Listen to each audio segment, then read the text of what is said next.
اللہ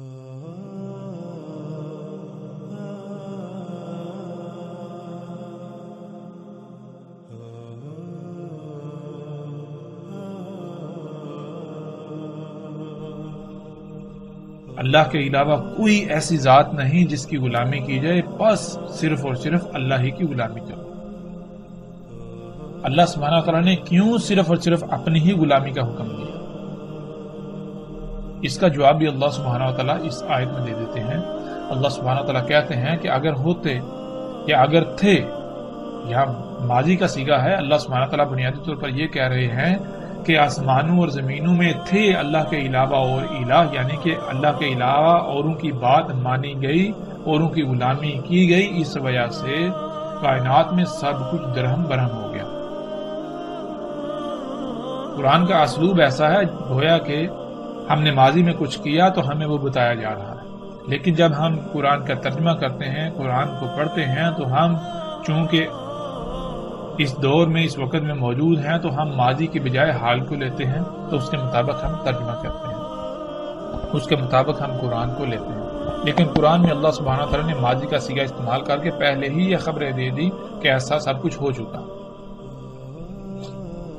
اگر تمہیں روکا گیا اللہ کے علاوہ اوروں کو الہ بنانے سے تو تم نہیں رکے، تم نے اوروں کو الہ بنایا، یعنی کہ تم اوروں کو الہ بناؤ گے تو پھر اس کا انجام کیا ہوگا؟ اس آیت میں اللہ سبحانہ وتعالیٰ نے وہ بالکل واضح کر دیا۔ اگر تھے آسمانوں اور زمینوں میں الہ اللہ کے علاوہ تو سب کچھ درہم برہم ہو جاتا، ہر طرف تباہیاں ہو جاتی، ہر مخلوق میں خرابیاں ہو جاتی، تمام مخلوقات میں خرابیاں ہو جاتی، ہر طرف فساد ہو جاتا۔ بس اللہ پاک ہے، اللہ رب ہے عرش کا، اور اللہ پاک ہے اس سے جو کچھ تم کر رہے ہو۔ یعنی اللہ سبحانہ وتعالیٰ نے یہ کہا، اللہ سبحانہ وتعالیٰ یہ کہہ رہے ہیں کہ اللہ سبحانہ وتعالیٰ نے اس کائنات کو خلق کیا تو اس کائنات کے نظام کے چلانے کی جو صلاحیت ہے، جو اہلیت ہے، وہ بھی صرف اور صرف اللہ کے لیے ہے۔ اللہ کے علاوہ کوئی بھی ایسا نہیں ہے کہ جو اس کائنات کا نظام چلا سکے۔ جس کی مرضی سے کائنات میں کچھ ہو سکے تو کائنات ٹھیک رہے، ایسا کوئی بھی نہیں سوائے اللہ کے۔ تو جو کچھ بھی تم کر رہے ہو، جو اعمال، جو کرتوت تم کر رہے ہو، جو حکم تم دوسری مخلوقات کو دے رہے ہو، جو کچھ تم دوسری مخلوقات کو کرنے پر مجبور کر رہے ہو، اللہ نے اس کا حکم نہیں دیا، اللہ اس سے پاک ہے۔ یہ سب کچھ اللہ کے حکم، اللہ کی مرضی کے خلاف ہو رہا ہے، تم خلاف کر رہے ہو۔ تو اللہ سبحانہ وتعالیٰ نے بالکل واضح کر دیا کہ اگر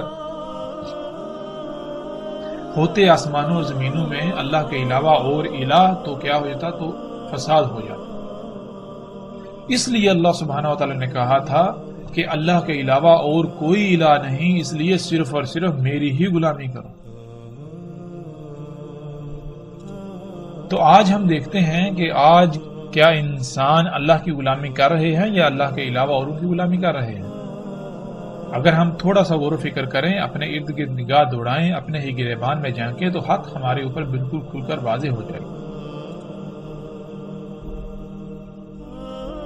اب سوال یہ پیدا ہوتا ہے کہ اللہ سبحانہ و تعالیٰ نے ایسا کیوں کہا کہ اللہ کے علاوہ اگر اور الہ ہوتے تو ہر شے درہم برہم ہو جاتی، کائنات میں تمام مخلوقات جو ہیں ان میں فساد ہو جاتا، ان میں خرابیاں ہو جاتی، بیماریاں، نقائص، عیوب پیدا ہو جاتے، سب سارے کا سارا نظام درہم برہم ہو جاتا۔ اللہ تعالیٰ نے جو کائنات میں ایک میزان، ایک توازن قائم کیا ہوا ہے وہ بگڑ جاتا۔ یہ کیوں اللہ تعالیٰ نے کہا؟ اور کیوں اللہ تعالیٰ نے یہ کہا کہ اس کائنات کا نظام چلانے کی اہلیت و صلاحیت صرف اور صرف اللہ ہی کی ذات میں ہے، اللہ کی ذات کے علاوہ کوئی بھی ایسا نہیں جو اس کائنات کا نظام چلا سکے۔ کیوں اللہ تعالیٰ نے ایسا کہا؟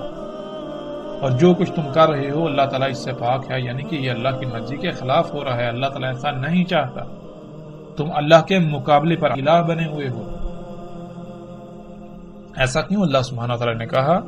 کیوں اللہ تعالیٰ نے صرف اور صرف اپنی غلامی کا حکم دیا؟ تو اس کی وضاحت بھی اللہ سبحانہ تعالیٰ قرآن میں کھول کر دیتے ہیں، جیسا کہ ہم ان آیات میں دیکھ سکتے ہیں۔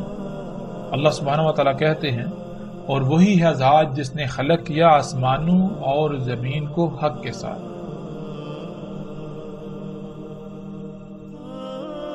کیا نہیں دیکھا کہ اللہ نے خلق کیا آسمانوں اور زمین کو حق کے ساتھ؟ اور نہیں خلق کیا ہم نے آسمانوں اور زمین کو اور جو کچھ بھی ان کے درمیان ہے مگر حق کے ساتھ۔ خلق کیا اللہ نے آسمانوں اور زمین کو حق کے ساتھ، نہیں خلق کیا اللہ نے آسمانوں اور زمینوں کو اور جو کچھ بھی ان کے درمیان ہے مگر حق کے ساتھ۔ نہیں خلق کیا ہم نے آسمانوں اور زمین کو اور جو کچھ بھی ان کے درمیان ہے مگر حق کے ساتھ۔ اب یہاں یہ سوال پیدا ہوتا ہے کہ یہ حق کے ساتھ خلق کرنا کیا ہے؟ جیسا کہ ہم نے پیچھے بھی بیان کیا تھا، پیچھے آیت میں لفظ حق کا ذکر آیا تھا۔ اللہ سبحانہ وتعالیٰ کہتے ہیں ہم نے بھیجا ہے تمہیں حق کے ساتھ۔ تو حق کے معنی کیا ہے، حق کسے کہتے ہیں، اس کی بھی وضاحت ہو جائے گی اس وقت جب ہم یہ جانیں گے کہ اللہ سبحانہ وتعالیٰ جو کہہ رہے ہیں اللہ سبحانہ وتعالیٰ نے آسمانوں اور زمینوں کو جو کچھ ان کے درمیان ہے حق کے ساتھ خلق کیا، تو یہ حق کے ساتھ خلق کرنا کیا ہے، ہمیں اب اس سوال کا جواب قرآن سے حاصل کرنا ہے۔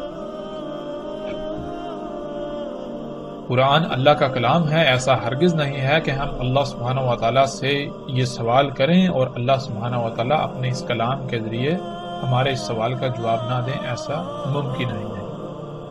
قرآن اگر اللہ کا کلام ہے، اگر ہمارا اس پر ایمان ہے، تو ہم جو بھی سوال کریں اللہ سبحانہ وتعالیٰ اپنے اس کلام کے ذریعے ضرور جواب دیتے ہیں۔ تو اب ہم قرآن سے، اللہ کے کلام سے یہ سوال کرتے ہیں، اللہ سبحانہ وتعالیٰ سے یہ سوال کرتے ہیں کہ اے اللہ، یہ حق کے ساتھ خلق کرنا کیا ہے؟ جب ہم یہ سوال قرآن پر پیش کریں، اللہ سبحانہ وتعالیٰ کے سامنے یہ سوال رکھیں، ہم اللہ سبحانہ وتعالیٰ سے یہ سوال کریں، تو اللہ سبحانہ وتعالیٰ اپنے کلام کے ذریعے اس سوال کا جواب یوں دیتے ہیں، کیوں نہیں تم تفکر کرتے، غور و فکر کرتے اپنی ہی ذاتوں میں؟ نہیں خلق کیا اللہ نے آسمانوں اور زمینوں کو اور جو کچھ بھی ان کے درمیان ہے مگر حق کے ساتھ، اور خلق کی اللہ نے اجل مسمى، ان سب کی اجل مسمى، اور اس میں کچھ شک نہیں انسانوں میں سے اکثریت ایسی ہے کہ جو اپنے رب کے سامنے کھڑا ہو کر اس کا جواب دینے کا کفر کرتی ہے۔ یعنی انسانوں کی اکثریت ایسی ہے جنہوں نے اس بات کا انکار کر دیا کہ جس ذات نے انہیں خلق کیا اس نے انہیں کسی نہ کسی مقصد کے لیے خلق کیا، اور پھر جس مقصد کے لیے خلق کیا اس مقصد کو پورا کرنے کے لیے جس مقام پر پہنچنے کی ضرورت تھی، جس مقام پر پہنچنا ضروری تھا، اس ذات نے ان کو پروان چڑھا کر اس مقام تک لے کے آئی، اور اگر یہ اس مقصد کو پورا نہیں کریں گے تو وہ ذات ان سے اس کی پوچھ گچھ کرے گی، اس کے بارے میں سوال کرے گی۔ انسانوں کی اکثریت نے اس کا انکار کر دیا کہ ایسا کچھ بھی نہیں ہوگا۔ تو انسانوں کی اکثریت کا یہ انکار کیا زبان سے ہے یا پھر اعمال سے ہے؟ تو اللہ سبحانہ وتعالیٰ قرآن میں بار بار واضح کرتے ہیں کہ اللہ سبحانہ وتعالیٰ زبان نہیں اعمال کی بات کرتے ہیں، قرآن اعمال کی بات کرتا ہے۔ زبان سے انسانوں میں سے شاید ہی کوئی ایسا ہو جو یہ کہے ہمیں جو ہے وہ حساب کتاب نہیں دینا پڑے گا، ہمیں اس ذات کے سامنے کھڑا نہیں ہونا پڑے گا۔ انسانوں میں سے شاید ہی کوئی ایسا ہو، لیکن انسانوں میں سے اکثریت نے جب کفر کیا تو پھر وہ اکثریت نے کفر کیسے کیا؟ وہ کفر ہے اعمال کا، یعنی کہ جس چیز سے، جس شے سے اللہ نے روکا، انسان زبان سے تو کہتے ہیں ٹھیک ہے ٹھیک ہے، لیکن عملاً وہ انہی اعمال کو کر رہے ہیں، یہ ہے کفر کرنا۔ لیکن یہاں جو ہمارا سوال تھا، ہمیں اس سوال کا جواب چاہیے۔ ہمارا سوال تو یہ تھا کہ اللہ سبحانہ وتعالیٰ نے یہ کہا کہ اللہ کے علاوہ کوئی بھی ایسی ذات نہیں جس کی غلامی کی جائے۔ کیوں؟ اس کی وجہ یہ ہے کہ اللہ سبحانہ تعالیٰ نے کہا کہ آسمانوں اور زمینوں میں اگر اللہ کے علاوہ کسی کی غلامی کی جائے گی تو سب کچھ درہم برہم ہو جائے گا، کیونکہ اللہ سبحانہ و تعالیٰ نے آسمانوں اور زمینوں اور جو کچھ ان کے درمیان ہے سب کچھ حق کے ساتھ خلق کیا۔ تو اللہ سبحانہ و تعالیٰ نے آسمانوں اور زمینوں اور جو کچھ ان کے درمیان ہے ان کو حق کے ساتھ خلق کیا۔ اس کا مطلب کیا ہے؟ حق کے ساتھ خلق کرنا کیا ہے؟ تو اس کا جواب اللہ سبحانہ و تعالیٰ دیتے ہیں ہمیں اس آیت میں، کیوں نہیں تم غور و فکر کرتے، کیوں نہیں تفکر کرتے تم اپنی ہی ذاتوں میں؟ نہیں خلق کیا اللہ نے آسمانوں کو اور زمینوں کو اور جو کچھ بھی ان کے درمیان ہے مگر حق کے ساتھ، اور خلق کی اللہ نے ان سب کی اجل مسمى، اور اس میں کچھ شک نہیں اکثریت انسانوں سے ایسی ہے جو اپنے رب کے سامنے کھڑے ہو کر حساب کتاب دینے کا کفر کرتی ہے۔ یعنی اللہ سبحانہ و تعالیٰ نے اس آیت میں بالکل واضح کر دیا، اللہ سبحانہ و تعالیٰ نے اس آیت میں ہمیں کھول کر جواب دے دیا کہ آسمانوں اور زمینوں اور جو کچھ ان کے درمیان ہے سب کا حق کے ساتھ خلق کرنا کیا ہے۔ اس کا جواب اللہ سبحانہ و تعالیٰ نے اس آیت کے پہلے حصے میں دے دیا۔ اللہ سبحانہ و تعالیٰ کہتے ہیں کہ کیوں نہیں تم غور و فکر کرتے، کیوں نہیں تم تفکر کرتے اپنی ہی ذاتوں میں؟ یعنی کہ جب ہم اپنی ہی ذاتوں میں غور و فکر کریں گے تو ہم پر یہ بات بالکل کھل کر واضح ہو جائے گی کہ آسمانوں اور زمینوں کا اور جو کچھ ان کے درمیان ہے سب کا حق کے ساتھ خلق کرنا کیا ہے، اور جو اللہ سبحانہ و تعالیٰ نے ان کی اجل مسمى خلق کی وہ اجل مسمى کیا ہے۔ اور پھر ہمارے اوپر یہ بات بھی واضح ہو جائے گی کہ اللہ سبحانہ و تعالیٰ نے کیوں صرف اور صرف اپنی ہی غلامی کا حکم دیا، اور کیوں اللہ سبحانہ و تعالیٰ نے کہا کہ اللہ کے علاوہ اگر کسی کی غلامی کی جائے گی تو کائنات میں فسادت، ہر طرف فساد ہو جائے گا، درہم برہم تمام مخلوقات میں خرابیاں ہو جائیں گی۔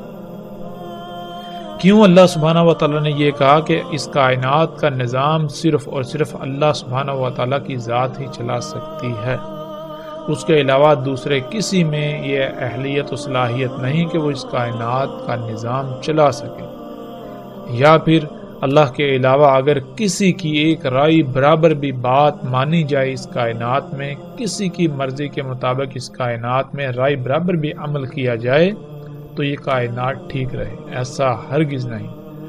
اگر اس کائنات میں اللہ سبحانہ و تعالیٰ کے علاوہ کسی کی مرضی کے مطابق ایک رائے برابر بھی عمل کیا گیا تو اس سے کائنات میں فساد ہوگا۔ تو ناظرین، اب سب سے پہلے ہمیں اپنی ہی ذاتوں میں غور و فکر کرنا ہے۔ جب ہم اپنی ہی ذاتوں میں غور و فکر کریں گے تو حق کھل کر ہمارے سامنے آ جائے گا۔ جب ہم اپنی ہی ذاتوں میں غور و فکر کریں تو جو سب سے پہلی بات ہمارے سامنے آتی ہے وہ یہ کہ ہمارا جسم دو حصوں پر مشتمل ہے۔ ہمارے جسم کے دو پہلو ہیں، ایک پہلو ظاہری اور ایک پہلو باطنی جو کہ پوشیدہ ہے۔ دوسرا، ہمارا جسم لا تعداد اعضاء کا مجموعہ ہے، اور دوسری بات یہ کہ ہمارا جسم کئی اعضاء کا مجموعہ ہے۔ ان میں کچھ اعضاء تو ایسے ہیں جو ہمارے جسم کے ظاہری پہلو کا حصہ ہیں، اور کچھ تو ایسے ہیں جو ہمارے جسم کے باطنی یعنی جو پوشیدہ ہے اس کا حصہ ہے۔ جو جسم ہمارا ظاہری ہے، یعنی ہمارے جسم کا جو پہلو ظاہری ہے، اس میں جو اعضاء آتے ہیں ان میں ہاتھ، پاؤں، ناک، کان، سر، بال، ٹانگیں، گھٹنے، کھال، یہ تمام کے تمام حصے جو ہیں یہ ظاہری پہلو میں آتے ہیں۔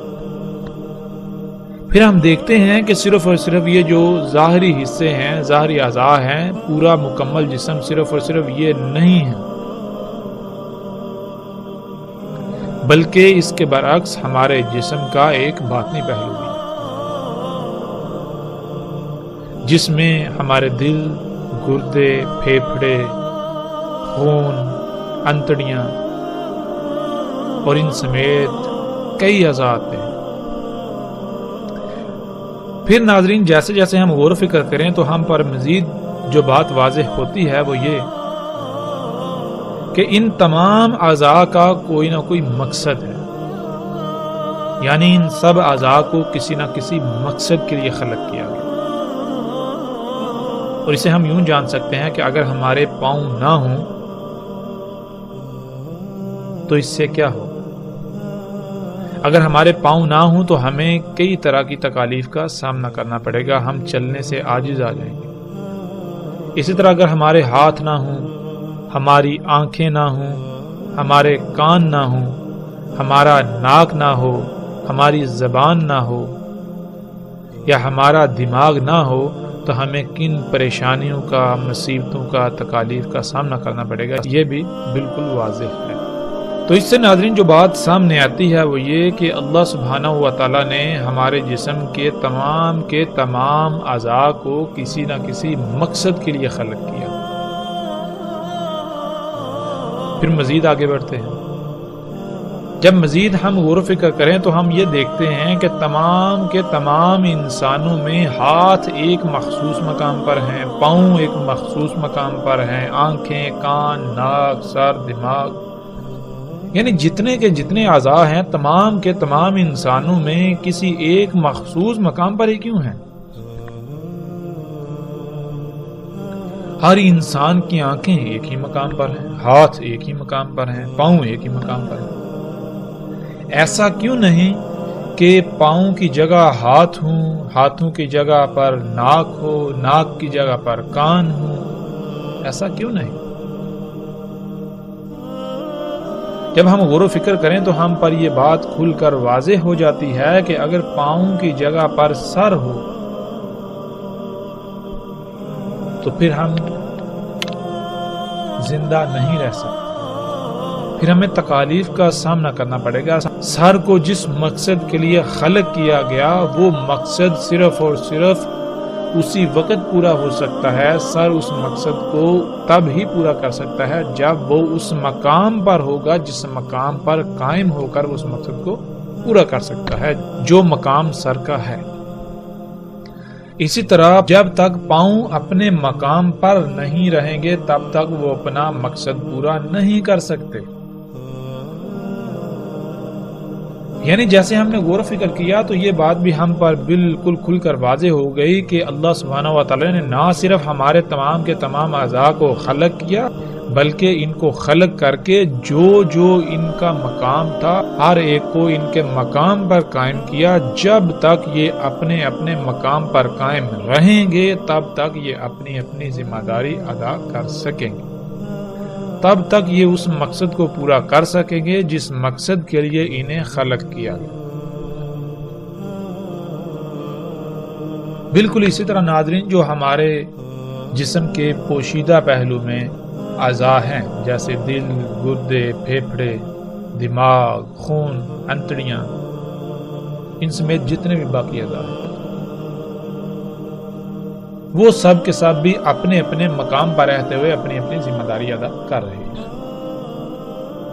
کوئی دوسرے کے مقام پر رہ کر اپنی ذمہ داری ادا نہیں کر سکتا، اپنی ذمہ داری پوری نہیں کر سکتا۔ پھر جیسے جیسے مزید ہم غور و فکر کرتے چلے جائیں تو ہم پر یہ بات بھی واضح ہوتی ہے کہ جیسے دل ہے اگر وہ اپنا کام کرنا چھوڑ دے تو جسم کی موت ہو جائے گی۔ یعنی جسم کے تمام اعضاء ایک دوسرے کے ساتھ ایسے مشروط ہیں، سب کا ایک دوسرے کے ساتھ ایسا تعلق قائم ہے کہ جب ایک اپنی ذمہ داری پوری کرے گا تو دوسرا عضو اپنی ذمہ داری پوری کر پائے گا۔ اگر کسی ایک عضو نے بھی اپنی ذمہ داری پوری کرنا ترک کر دی تو اس سے مشروط، اس سے متعلقہ جتنے بھی اعضاء ہیں وہ بھی اپنی ذمہ داری ترک کر دیں گے، وہ اپنی ذمہ داری پوری نہیں کر پائیں گے۔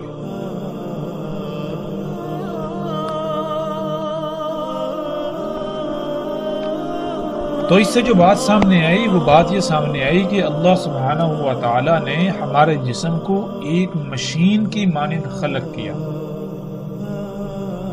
ہمارا جسم کئی اعضاء کا مجموعہ ہے، ہر عضو ایک پرزے کی مانند ہے، اور یہ تمام اعضاء ایک مشین کے پرزوں کی مانند اپنے اپنے مقام پر فٹ کر دیے گئے۔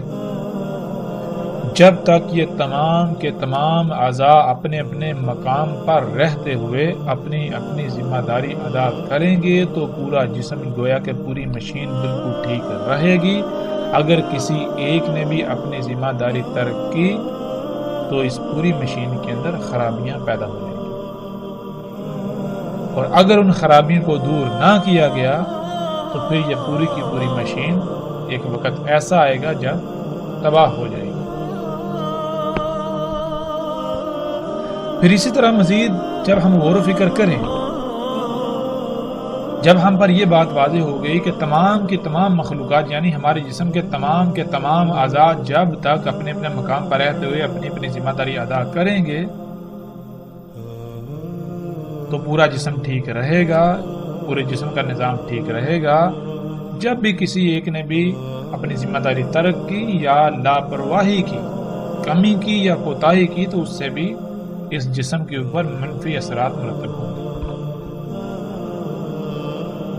اب ناظرین، اس پورے جسم پر اللہ سبحانہ و تعالیٰ نے ہمیں اختیار دیا اور پھر ہم پر یہ بھی واضح کر دیا، جب ہم کچھ کھاتے ہیں تو ہمارے جسم کو توانائی حاصل ہوتی ہے۔